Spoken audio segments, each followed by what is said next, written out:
Hello everyone, habari zenu. Hamjambo, karibuni sana. Welcome to my YouTube channel. Please, I will request you to like, share and subscribe, and of course watch to support me because I'm new here and I can only grow through you supporting me. So please support me so that we can have our YouTube channel growing. So now it's been a while, it's really been a while, and I'm excited to be back again.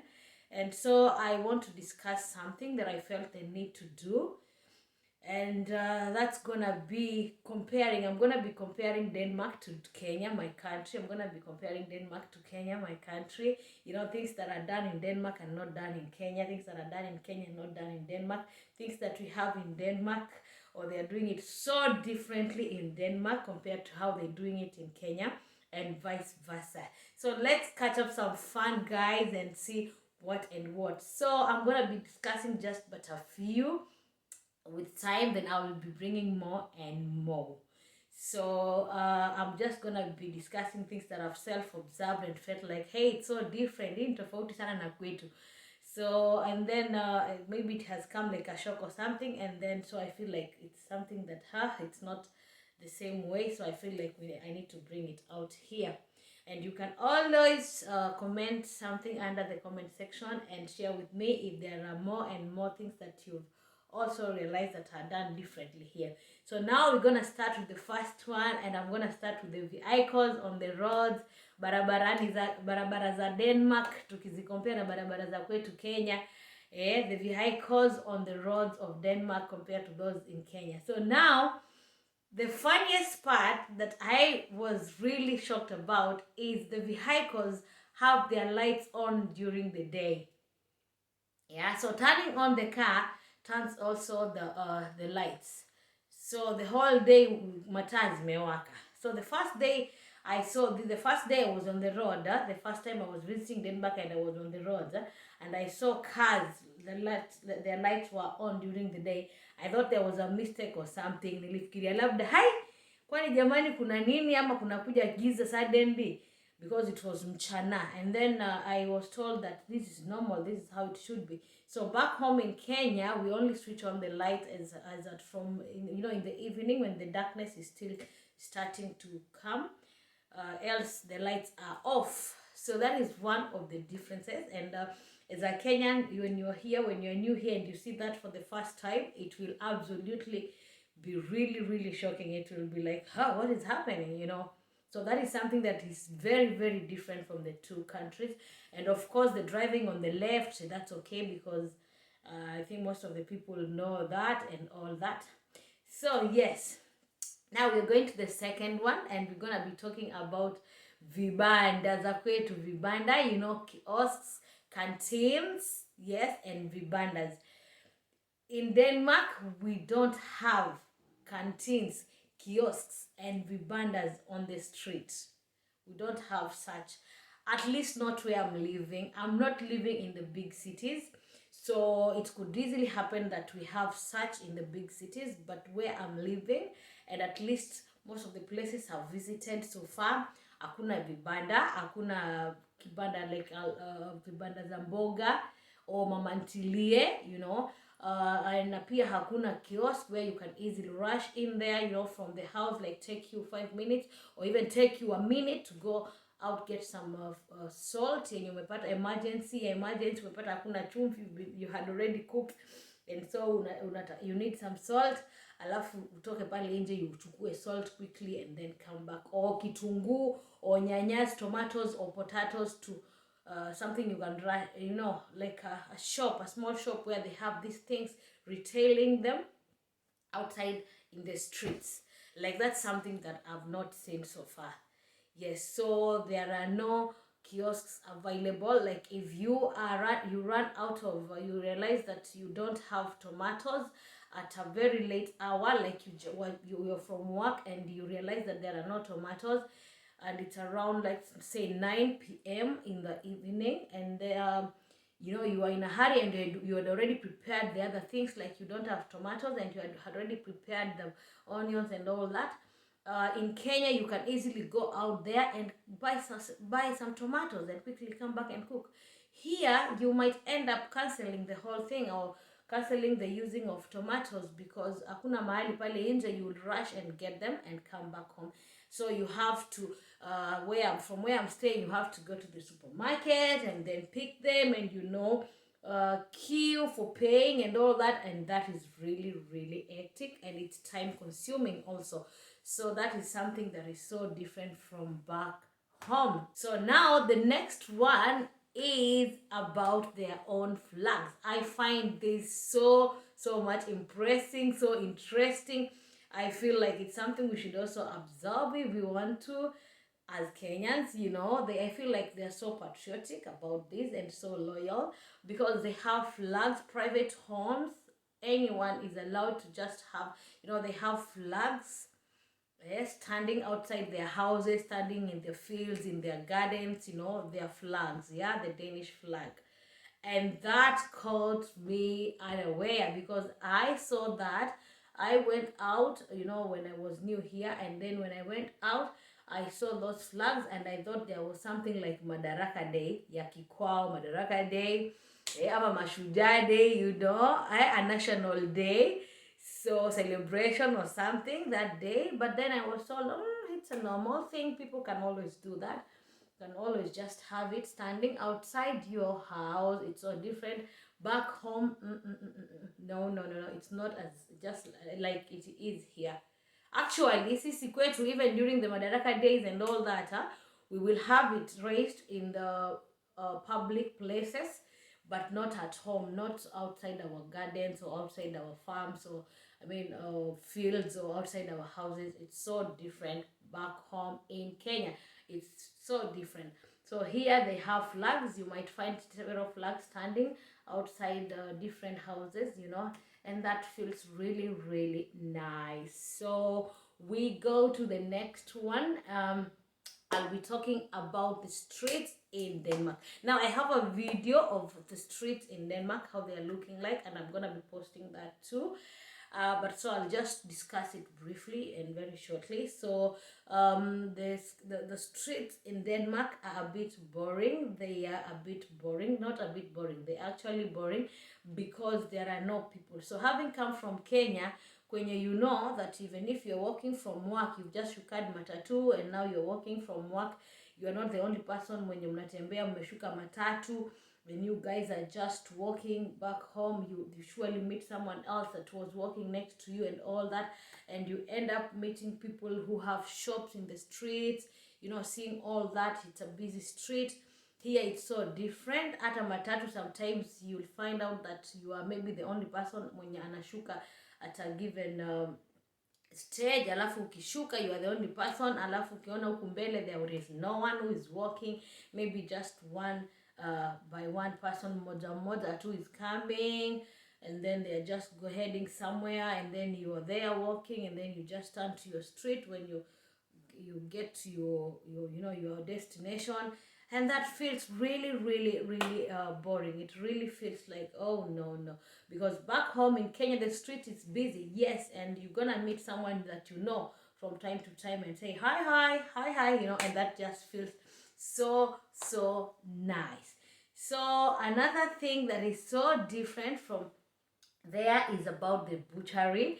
So people here people still butcher, companies butcher, supermarkets butcher, and there are maybe private butchers that have their own farms that are doing butchering also.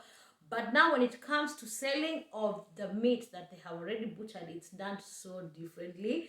Hey, uko nyumbani nimetamani nyama ya uko nyumbani, because nyumbani they have these butcheries, the stalls or something, just a small shop, or even if it's a big one. I love they have this display ya kioo where they have the meat displayed in a nice way. If it's a full cow, at least not a full cow, but half a cow or half a goat and a half a pork or something, iko tu hapo hivyo displayed nicely. Kama ni samaki pia au samaki wakubwa pia, they are displayed there, and you see the whole part. Kuna mpaka vichwa, kuna mpaka miguu, the intestines, the head, the legs, everything is there to display. Alafu you are the one to choose which part you want. If you want the ribs, if you want the legs, if you want the head itself, if you want a quarter of the head, like the freedom to choose, like it's so nice, you know. So you buy per your own demand, you buy per your own demand. So like you buy per your own desire, what part do you want to go and cook? Yeah, and it's there, you choose whatever you want. Do you want to go and fry it? Do you want a steak? Do you want to go and have it barbecued? So that's gonna be the ribs and all that.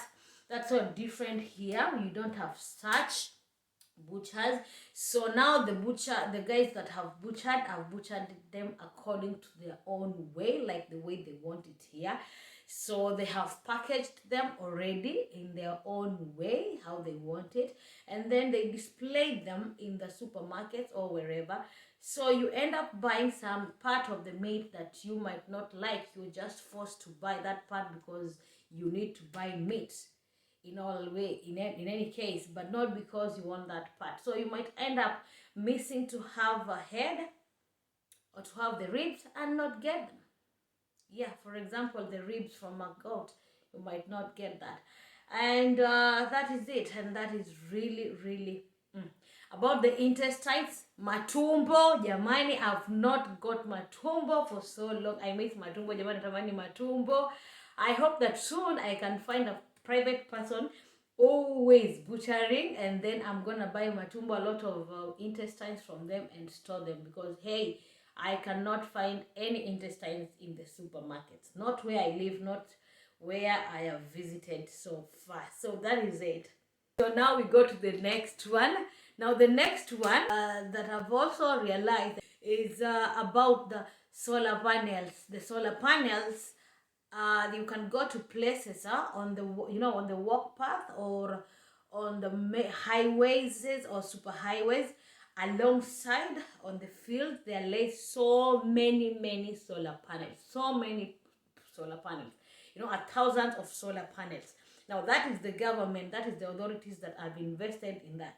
Now you can imagine how much energy that will be generated by these solar panels and stored, a lot of it. Now in Kenya it is so different. In Kenya we also have private homes and working areas and all that have solar panels installed in their roofs, or for pumping water and all those kind of things. But you will find that they are not so many, because then it's just privately and they just need just but a few that is enough for their own use. Sometimes there are many on the roof or laying somewhere if they're used for pumping and all that, and generating other kind of energy for some other uses. But here I'm talking about a big field, a very big field, several acres occupied by, solar panels just laying there. Yeah, a lot of watts, then in many pieces of different watts laying there, collecting all the energy. So now that is now the authorities that have invested in that, and I find that really impressive. It's really impressive. That is really impressive. But that's not the case at home, back home. So now I was just imagining, if that was done, the same thing was done back home where I am born, where there is a lot of sunshine during summer, and it's so hot there. So now I was imagining, if such was done, so many solar panels were put up by the government, of course, because the private people won't afford that, unfortunately. So if those were put, how much energy we were gonna have? A lot of energy. So that could be used to run boreholes and all that, something that we need where I'm born, because the water is scarce there. But nothing to do, we cannot do anything about it, because it's the government that decides, and it's them that have the revenues, and we cannot use more than what we have. So that is it. But that is one of the differences. Now another one is about these wind generators. They also have a lot of wind generators installed in different places, installed some in the sea, others installed just on the land, on pieces of fields and all that, and for generating energy. That is a very good investment way. So the government has done it in that way here.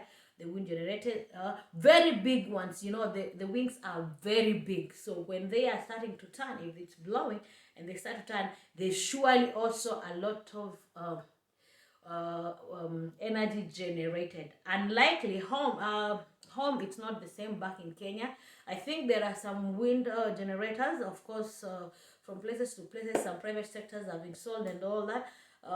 So far, it could happen some places in Kenya, because Kenya is big, that they are also there that have been put by the government, but nothing, I've never seen such. I've not seen myself, so maybe have not been moving around too much in Kenya, maybe, but I don't know so far. I've never seen any. Just tell me under the comment section if you know of a place where we have such kind of wind generators in Kenya that have been installed by the authorities, not the private ones. So now the children here go to school in their home clothes.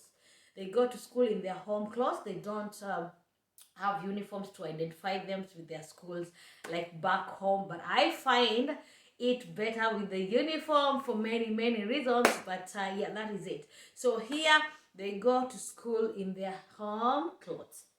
So now you can imagine if the parent cannot afford nice clothes, because the kids are in nice clothes, the designers, and fashionable clothes. So now you can imagine if the child is going there in tatters, or some, not really tatters, but some clothes that are not fashionable, or that they are not designers. So I think she will feel like she's discriminated. She'll feel, yeah, a bit yeah, she'll feel depressed in a way.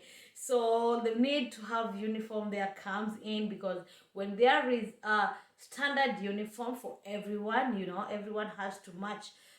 Socks have to match shoes. If it's brown, it's gonna be brown, like in Kenya. If it's black, it's black. If it's brown blazers, it's brown blazers. The shirts the same, the skirts, the dresses, the pants, and the shorts, everything matching, looking the same and all that. So it's just a matter of washing them, or having two pairs at least. So everyone is gonna look uniform, and you cannot tell a student that has it more or has it less. So that makes the students and the pupils feel equal. So there is equality in that, in the uniform sector. So that's very different. Okay, I understand in Kenya that there are schools that also have it in the same way like we have it in Denmark, like they go in their school in their home clothes. I know that there are those that do it in that way, I know, but they are just but a few. So majority of them, both public and private, most of them, majority, have school uniforms for going with to school. And that is how you can identify schools. They actually have logos on the shirts, or on the blazers, or on the sweaters, the logos of the school, and then the name, and then their logo. So if it's one school, then you can always, if you want to know what's that school there, if it's a student from high school, then you can always just read from their t-shirts, or from their shirts, t-shirts, everything is just printed, sweaters or blazers. And like here, so from the kindergarten down here, they started with the what, with the school, with the home clothes, until I think further education of levels, of course. So that is it. Now I will just quick go to the next one, and this is about free things. So gratis. I call it gratis. I'm still learning dance. It's funny, but so yes. So free things, or give vague. It's fine. Don't talk about it, because the language. So now it's so easily to access free things in Denmark than it is possible or easy to access in Kenya. You can't compare both. Like in Denmark, people are willing to give. Watu wanapeana, watu wana roho ya kutoa, wanatoa. However good things are looking, even if they costed them a lot of money, and they feel like we cannot use this anymore, like this is not what I need now, I need to do a change of furniture or something, they're just willing to share. Really interesting. They're just willing to give away. They don't want to sell it. They'll give it away. Well, there are those that still want to sell, yeah. So there are those that still want to sell or get something small for their things, at least. But you can easily get free things here, very much easily compared to getting them in Kenya. You can get really nice things, furniture, clothes, anything. Mention it. Yes. And you know, back home, it's not because we don't give. We can easily give. Like, we give clothes that you don't use anymore. We give things like shoes and all that, and toys, something like that. You can happen to meet people that give. But it's also a bit hard to, like, give a nice furniture that you have there. You will always want to sell it, at least for a second hand price. People also do it here. They sell them a bit, but they give most of them for free. Even there are second hand shops here. Huku kuna maduka pia za second hand za mtumba, lakini sasa they have acquired the things for free. Things have been put in the containers by people, willing souls, willing people, and then they are taken, and then they are just washed or done something. Some are even very clean, alafu they are displayed for selling. And when I talk about this, I talk about bicycles, you know, fridges, anything households, and anything else that people use on their normal days. The next one we're going to talk about is the houses, how the houses are done here. The houses here are very, very much insulated. They are very much insulated, you know, because of the change of weathers, because it's getting really, really cold during the cold seasons. And that makes everything, like, the house should be locked totally. Yes, locked totally, and no ventilations. So in Kenya, our houses are very much ventilated. We actually have this kind of ventilations that are put on top of every doors and every windows. I understand that. And so there's free flow of air in and out, and that makes it very nice, and it's healthy. Back here in Denmark, the houses are just very, very much insulated. The walls are bigger and wider, and of course insulated with some kind of fiber or feather, you know, glass wool or rock wool, you know, melted rocks and glasses that end up to getting something like that spongy, like a mattress or something like that, you know, and that thing is compressed together. And when it's compressed together, you know, there is gonna be heat between, so there's gonna be, you know, it's gonna be warm. And when it's warm and it's put between the walls, you know, between the thick walls, because the bricks are so different here, so if it's put between the bricks, you can expect that there's never gonna be flowing of air or wind. So it's gonna be very, very much compressed and intact, so that there's not gonna be flow of air, and that makes it comfortable to be in the houses, for both avoiding the air from outside and avoiding also losing the heat from the inside of the house, because the houses are heated during the cold season. So if there is no good insulations, you risk to lose a lot of heat outside, and that's absolutely not good, because it's costly. And so losing the heat is absolutely a bad way of spending your money, because you will lose heat and then you lose money. So now it's done in that way. It's very much insulated. It's so much closed inside, and compared to back home, where there is a movement of air because of the ventilation. So here it's insulated. At back home, it's very much ventilated. So the best thing to do here is a bit of opening of the windows, and you know, to get I feel like that is what we do at our place. So we open the windows to get some air from time to time, because there will even be some humidity if there is no ventilation. So that is another big difference. So now I'm gonna be discussing more, but I think for now I've come to the end of my discussion today. Until next time, and I still have more things to discuss, still have more of these differences of comparing Kenya to Denmark, amongst many other topics, amongst many other experience topics. So please stay tuned and keep watching my videos, and like, subscribe, and share. Like, subscribe, and share, please, so that you can support me. You're welcome again, and feel welcome always. Until next time, please, bye bye, and bye. Have a good time. Bye. Kwaherini.